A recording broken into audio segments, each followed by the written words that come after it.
Hello बच्चों, कैसे हो आप लोग। मैं विनीत भारद्वाज आपका वेलकम करता हूं अपने यूट्यूब चैनल में जिसका नाम है विनीत भारद्वाज मैथ्स। तो आज की क्लास में हम लोग एक्सपोनेंशियल फंक्शंस के बारे में कुछ सीखेंगे। तो हेडिंग डालिए एक्सपोनेंशियल फंक्शंस। Exponential functions. तो देखिए एक्सपोनेंशियल फंक्शंस किस तरीके से होते हैं। y equal to f x equals to a raise to the power x where a is greater than 0, a is not equal to 1 and x belongs to R. Okay, so ये condition है तीन। a should be greater than 0, a should not be equal to 1 और जो x है वो एक real number होना चाहिए। तो अगर ऐसा होता है, ये तीन कंडीशंस फुलफिल होती हैं, तभी हम कहते हैं y equal to a raise to the power x is an exponential function. ये जो टॉपिक है ये 11th और 12th में बच्चे पढ़ते हैं। अब देखिए इसका अगर हम ग्राफ प्लॉट करना चाहें तो कुछ इस तरीके से किया जा सकता है। मैं आपको ग्राफ प्लॉट करके दिखाता हूँ इसका with the help of a scientific calculator. तो मैं जनरली डेस्मॉस यूज़ करता हूँ, आप भी कर सकते हो।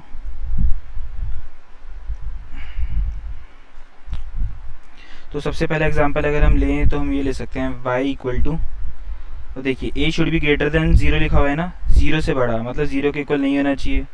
तो a की वैल्यू हम क्या ले सकते हैं, बोलिए 0.1 ले लेते हैं इस वाले एग्जांपल में, क्योंकि a जो है वो ग्रेटर देन 0 हो गया। 0.1 0 से बड़ा होता है ना, और a की वैल्यू हमने 1 के इक्वल भी नहीं ली है। तो y equal to 0.1 raise to the power x, हम ये एग्जांपल ले सकते हैं। तो चलिए अब इसको हम ग्राफिकली प्लॉट करते हैं। देखिए y equals to 0.1 raise to the power x। तो ये ग्राफ कुछ ऐसा आ गया जैसा आपको रेड कलर का दिख रहा होगा अभी।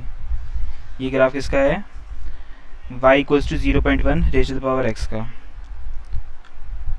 अगर हमको एक और ग्राफ बनाना हो 0.2 raise to the power x का,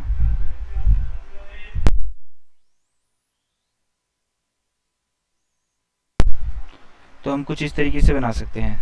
देखिए similarly y equals to 0.3 raise to the power x का ग्राफ जो होगा वो कुछ ऐसा बन जाएगा। y equals to 0.4 raise to the power x का ग्राफ कुछ इस तरीके से बन जाएगा।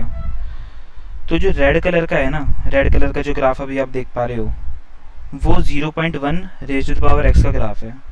आप देख सकते हो सारे के सारे graphs 0.1 raise to the power x, 0.2 raise to the power x, 0.3 raise to the power x, 0.4 raise to the power x। y axis में कहाँ पर कट किया इन सभी ग्राफ्स ने, 0.1 पे, मतलब y एक्सिस में 1 जो वैल्यू थी y इक्वल टू 1 वहाँ पर कट करा गया है। ओके, तो ये ऐसा क्यों हुआ वो बता देता हूँ आपको। देखो जब y equal to 0.1 raise to the power x में आप x की वैल्यू 0 पुट कर दोगे, x इक्वल टू 0 पुट कर दो इसमें, तो y की वैल्यू क्या हो जाएगी, बोलिए 0.1 रेज टू द पावर 0। किसी भी नंबर की पावर अगर 0 होता है तो उसकी वैल्यू क्या हो जाती है, 1। मतलब जब x की वैल्यू 0 थी तो y की वैल्यू क्या आ गई हमारे पास, 1। तो हमारे पास जो कोऑर्डिनेट्स आ गए वो क्या आ गए, हमारे पास जो कोऑर्डिनेट है वो आ गया x, y, और वो किसके इक्वल आ गया, 0, 1।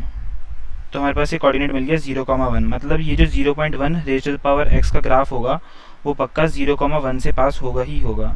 तो देखिए ये रहा 0, 1 यहाँ से पास हो रहा है ना ये वाला ग्राफ रेड कलर का। सिमिलरली अगर हम y equal to 0.2 raise to the power x का ग्राफ प्लॉट करना चाहते हैं, तो अगर हम इसमें भी x की वैल्यू 0 ले लेते हैं तो ये y की वैल्यू क्या हो जाएगी, 0.2 रेज टू द पावर 0। किसी भी नंबर की पावर 0 1 होता है, तो हमारे पास x की वैल्यू तो 0 आ गई और y की वैल्यू 1 आई है। तो फिर से हमारा जो कोऑर्डिनेट है वो हमें क्या मिला है, x, y, और वो क्या मिला है, 0, 1। फिर से आप देख पा रहे हो कि ये जो ग्राफ है y equal to 0.2 raise to the power x का, ये किससे पक्का पास होगा, 0, 1 से। तो देखिए जो ये कलर ब्लू कलर का जो ग्राफ है वो भी 0, 1 से पास हो रहा है। Similarly 0.3 raise to the power x का अगर हम ग्राफ प्लॉट करेंगे, 0.3 raise to the power x का, तो इसमें भी अगर आप x की वैल्यू 0 पुट कर देते हो तो y की वैल्यू हो जाएगी 0.3 रेज टू द पावर 0 और ये 1 आ जाएगा। तो फिर से हमारे पास x की वैल्यू 0 आ गई और y की वैल्यू 1 आ गई।